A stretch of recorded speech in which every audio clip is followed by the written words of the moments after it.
Current لگنے سے قیمتی بھینسیں ہلاک، غفلت یا مجرمانہ لاپرواہی۔ السلام علیکم ناظرین، میں ہوں ارشد فریدی۔ آج کی یہ خبر صرف چند جانوروں کی ہلاکت کی خبر نہیں، یہ ایک ایسے المناک واقعے کی داستان ہے جس نے ایک غریب کسان کی برسوں کی جمع پونجی چند لمحوں میں ختم کر دی۔ ساہیوال کے علاقے 120 9L کمیر میں کرنٹ لگنے سے قیمتی بھینسیں ہلاک ہو گئی۔ متاثرہ شہری اللہ دتا کے مطابق یہ حادثہ کسی قدرتی آفت کا نتیجہ نہیں بلکہ مبینہ غفلت، لاپرواہی اور ذمہ دار اداروں کی بے حسی کا شاخسانہ ہے۔ آخر 2 روز سے ٹوٹی ہوئی بجلی کی تار کھال میں کیوں پڑی رہی؟ کس کی ذمہ داری تھی؟ اور ایک غریب شہری کے تقریباً 20 لاکھ روپے کے نقصان کا ذمہ دار کون ہے؟ آج کے اس ویلاگ میں ہم اسی افسوسناک واقعے کی مکمل تفصیلات آپ تک پہنچائیں گے۔ ناظرین، یہ افسوسناک واقعہ ساہیوال کے علاقے 120 9L کمیر میں پیش آیا، جہاں مقامی شہری اللہ دتا اپنی قیمتی بھینسوں کو پانی پلانے کے لیے کھال پر لے کر گیا۔ علاقہ مکینوں کے مطابق کھال کے قریب سے گزرنے والی بجلی کی ہائی وولٹیج تار گزشتہ 2 روز سے ٹوٹ کر پانی میں گری ہوئی تھی۔ مقامی افراد نے دعویٰ کیا کہ متعلقہ حکام کو اس صورتحال سے آگاہ بھی کیا گیا، مگر پر وقت کارروائی نہ ہونے کے باعث یہ خطرناک تار مسلسل پانی میں کرنٹ چھوڑتی رہی۔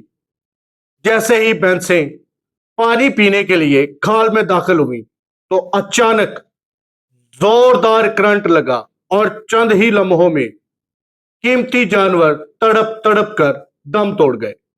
یہ منظر اتنا دل دہلا دینے والا تھا کہ وہاں موجود افراد خوف زدہ ہو گئے، جبکہ مالک اللہ دتا بے بسی کی تصویر بن کر رہ گیا۔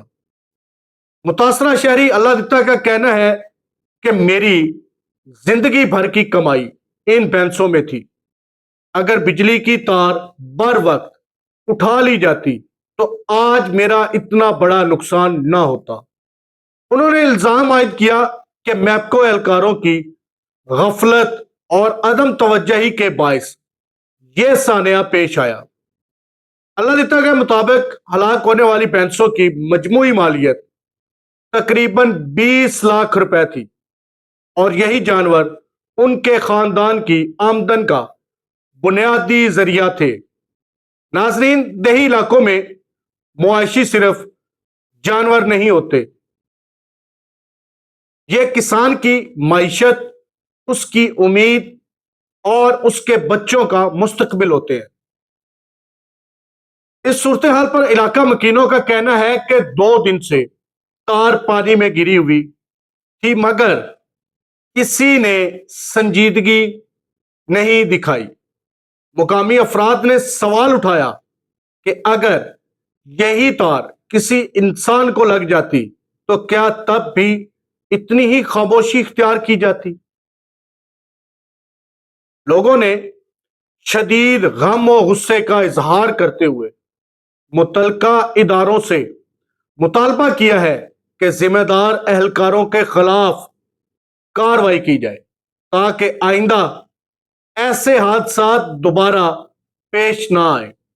ناظرین، یہ پہلا واقعہ نہیں، پاکستان کے مختلف دیہی علاقوں میں اکثر ٹوٹی ہوئی تاریں، خستہ بجلی کے کھمبے اور ناقص نظام شہریوں کے لیے خطرہ بنے رہتے ہیں۔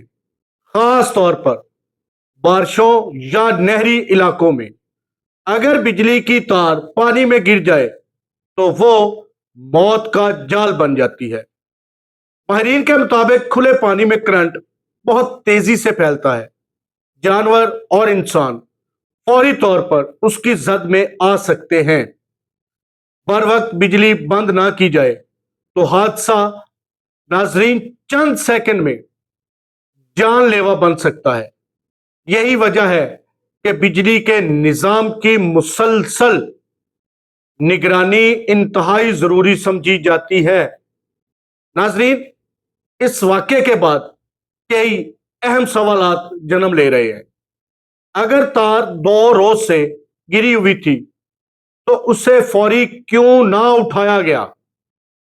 کیا متعلقہ حکام کو اطلاع دی گئی تھی؟ اگر اطلاع دی گئی تھی تو کارروائی کیوں نہ ہوئی؟ نقصان کا ازالہ کون کرے گا؟ اور سب سے اہم، کیا انسانی جان ضائع ہونے کے بعد ہی ادارے حرکت میں آئیں گے؟ کہ یہ وہ سوالات ہیں جن کا جواب صرف متاثرہ خاندان ہی نہیں بلکہ پورا علاقہ اب مانگ رہا ہے۔ ناظرین، سوشل میڈیا پر بھی اس واقعے کے بعد شدید رد عمل دیکھنے میں آیا ہے۔ شہریوں نے مطالبہ کیا ہے کہ متاثرہ کسان کو فوری معاوضہ دیا جائے، غفلت کے ذمہ دار اہلکاروں کا تعین کیا جائے، دیہی علاقوں میں بجلی کے خطرناک تاروں کا ہنگامی سروے کیا جائے۔ کئی افراد نے یہ بھی کہا ہے کہ اگر بر وقت اقدامات نہ کیے گئے تو مستقبل میں ایسے حادثات انسانی جانیں بھی لے سکتے ہیں۔ یہ وقت صرف افسوس کا نہیں بلکہ عملی اقدامات کا ہے۔ متعلقہ اداروں کو چاہیے کہ خطرناک اور ٹوٹی ہوئی تاروں کی فوری مرمت یقینی بنائیں، دیہی علاقوں میں ایمرجنسی ٹیمیں فعال کی جائیں، شکایات پر فوری رسپانس سسٹم بنایا جائے اور متاثرہ شہری کو فوری انصاف فراہم کیا جائے، کیونکہ غفلت جب نظام کا حصہ بن جائے تو نقصان صرف مال کا نہیں بلکہ اعتماد کا بھی ہوتا ہے۔ ناظرین، ساہیوال کے اس افسوسناک واقعے نے ایک بار پھر یہ ثابت کیا کہ معمولی سی لاپرواہی بھی کسی کی پوری زندگی اجاڑ سکتی ہے۔ ایک غریب کسان کی برسوں کی محنت چند لمحوں میں ختم ہو گئی، اور سوال اب بھی وہی ہے، آخر ذمہ دار کون؟ آپ اس واقعے کے بارے میں کیا رائے رکھتے ہیں؟ کیا متاثرہ شہری کو انصاف ملنا چاہیے؟ اپنی رائے کمنٹ سیکشن میں ضرور دیں۔ دعا ہے اللہ پاک ملک پاکستان کو ہمیشہ قائم و دائم رکھے۔ اسی کے ساتھ دیجیے گا اجازت، نئے ولاگ تک اپنا بہت سارا خیال رکھیے گا۔ پاکستان ہمیشہ زندہ باد۔ اللہ حافظ۔